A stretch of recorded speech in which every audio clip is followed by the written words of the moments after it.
জামালপুর বিজ্ঞান ও প্রযুক্তি বিশ্ববিদ্যালয়ের সমাজকর্ম বিভাগে জাতীয় সেমিনার অনুষ্ঠিত হয়েছে। সকালে বিশ্ববিদ্যালয় সমাজকর্ম বিভাগের উদ্যোগে একাডেমিক ভবনে স্থানীয় কর্মকাণ্ড, বৈশ্বিক লক্ষ্য, পেশাদার সমাজকর্মের দৃষ্টিকোণ থেকে ইউএসডিওর অভিজ্ঞতা শীর্ষক সেমিনারটি আয়োজন করা হয়।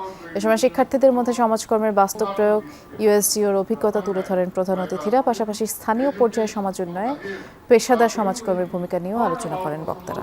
সোশ্যাল ওয়ার্কের স্টুডেন্ট হিসেবে তাদের করণীয় কি, বাস্তব ভিত্তিক, সেটার উপর ভিত্তি করে আমাদের সেমিনারের প্রতিবদ্ধতা নির্ধারণ করা হয়েছে। এটা দিয়ে আমাদের শিক্ষার্থীরা বুঝতে পারবে ক্লাসরুমের পড়াশোনা শুধু ক্লাসরুমের মধ্যেই সীমাবদ্ধ নয়, এটা হচ্ছে সত্যিকারভাবে গ্লোবাল ক্রাইসিসগুলো রিডিউস করার জন্য কীভাবে আমরা এই পড়াশোনা কাজে লাগাবো, এটার উদ্দেশ্যই ছিল আজকের সেমিনার।